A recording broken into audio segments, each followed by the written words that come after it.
Today's lesson is going to be something I've been working on with a few of my top Skype students this last week, and it's a subject called movable licks. So it's a really fun thing because it doesn't really involve any theory. It doesn't have to not involve theory, but you can start off with a couple of these things and feel like you're getting kind of good on harmonica right away.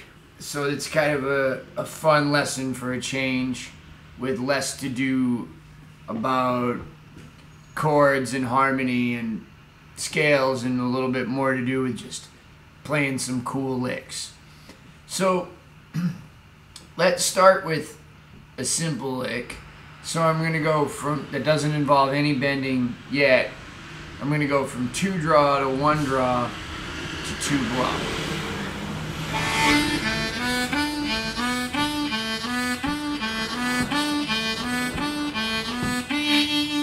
So I'm going 2 draw, 1 draw, 2 blow.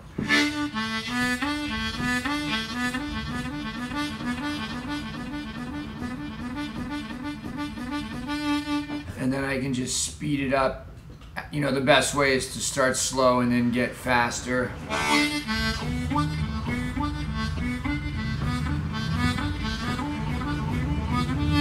Alright, so then the next thing I'm going to do is maybe try to do that backwards.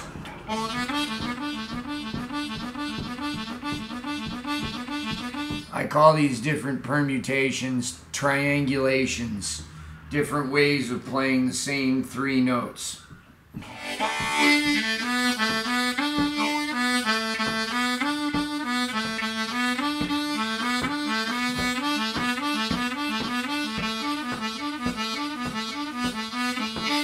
Okay, so I'm just going to stick with the first one though for right now.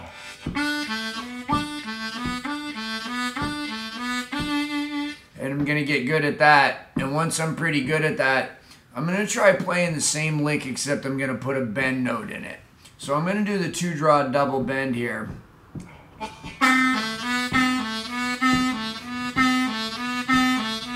So it's the same lick. I'm just going 2 draw double bend, 1 draw, 2 blow. I can put little inflections on the bend if I want to.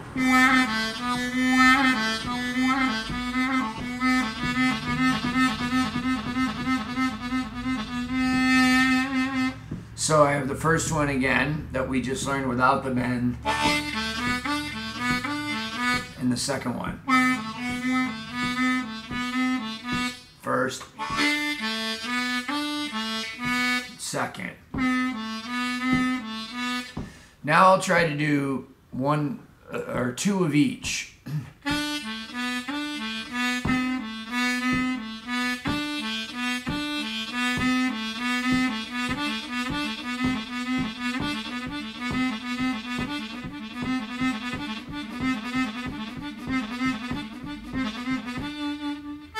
Okay, now I'll just do 1 of each.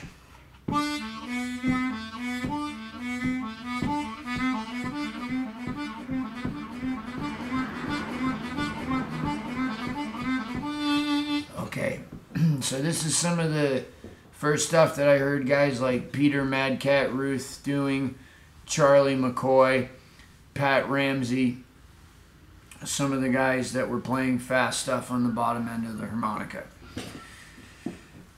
Here's where it gets really fun.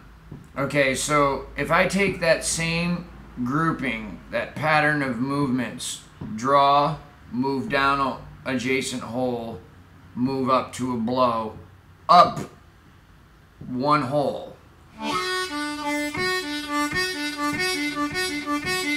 Okay, I got 3 draw, 2 draw, 3 blow. So you might be asking yourself, well, you know, geez, Jay, 2 draw and 3 blow are the same notes, so that's not really a triplet. Okay, a triplet is a rhythmic term, not a melodic term. That's a triplet, So I can have 2 beats on the same note It's still going to be a triplet. What we're after here is more of a rhythmic effect than a melodic effect. Okay, so just so that's out there.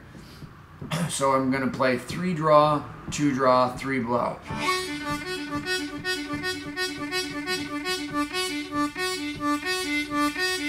And then if I start on the bend 3,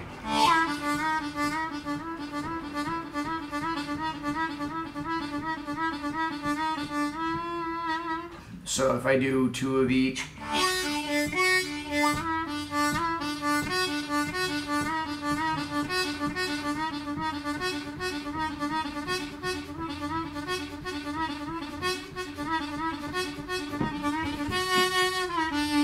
okay, what if I were to do 1 of each?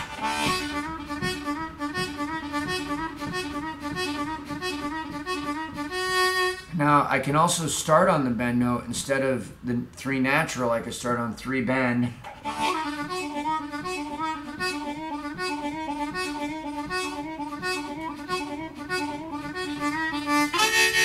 Now, I also don't need to play a double bend. I could play a half step bend. So say we were playing some blues.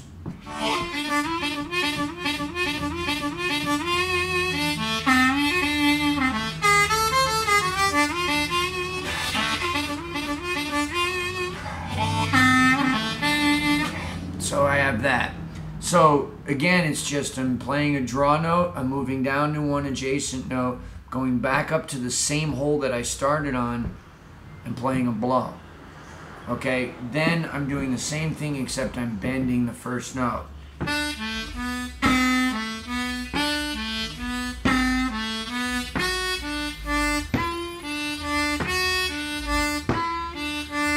So now I'm just going to move up another hole.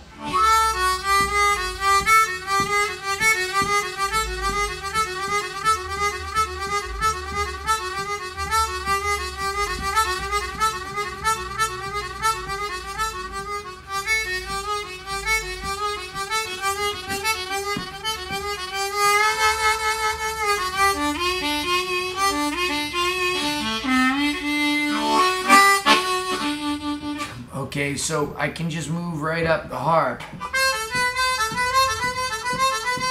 Even though the 5 draw doesn't bend more than a semitone, you know, not a whole half step, I'm still getting enough of a difference to create a different rhythmic impression.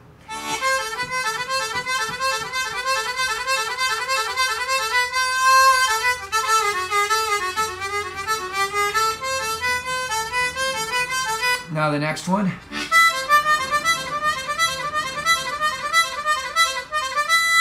So 6 draw, 5 draw, 6 blow, then 6 draw bend. So, you know, if we look at this particular permutation of notes, 6 draw, 5 draw, 6 blow, it's not very useful in second position. You know, I'm getting a 2, and then a dominant 7, flat 7, and then a 6 blow, which is the, you know, the 1, so that's nice. But, you know, starting on the 2 and then going to a 7 and then ending on a 1, it's not really the most useful combination of notes on most of the chords that I'm going to come across when playing blues. However, on the 5 chord, or in third position, however you want to look at it, that is basically the same note as the same combination as this one, except with an easier flat third.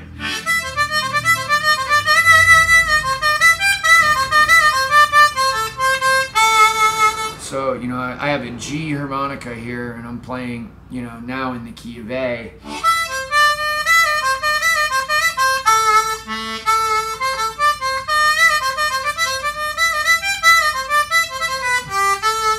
So anyway, those are some, I'm going to be doing a whole series on movable licks.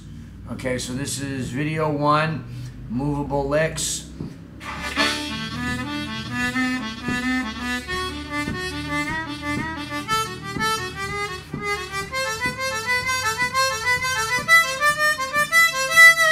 Okay, you want to be, you know, you don't want to put them all together.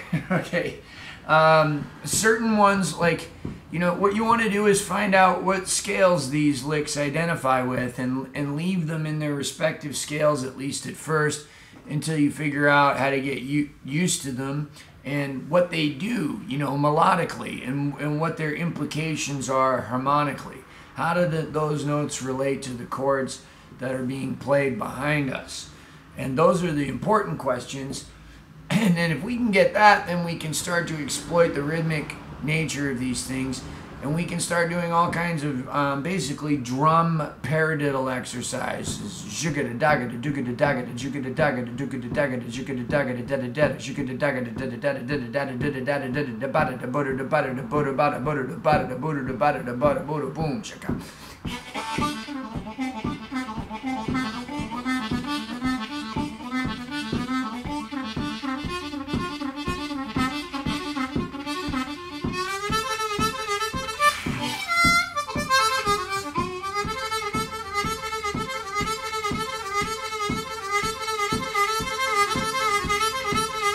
It's really, I'm just really just thinking about it like it's a drum, you know. Boom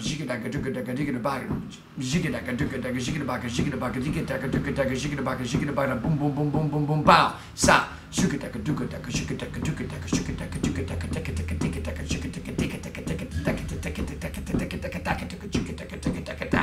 This kind of playing is a lot of, well, I had a lot of fun with it.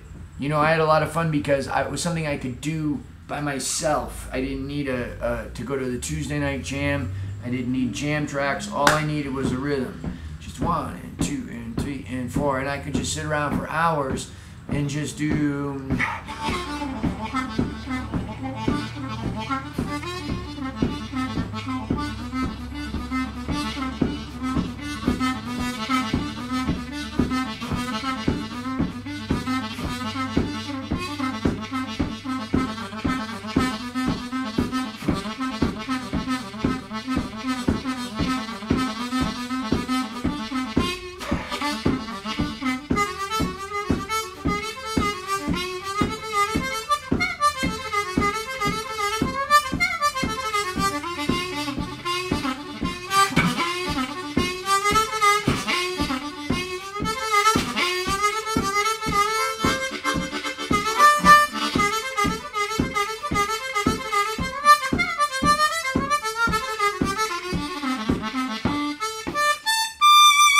Anyway, hope you had a wonderful time. Movable Licks, video 1. Thank you very much.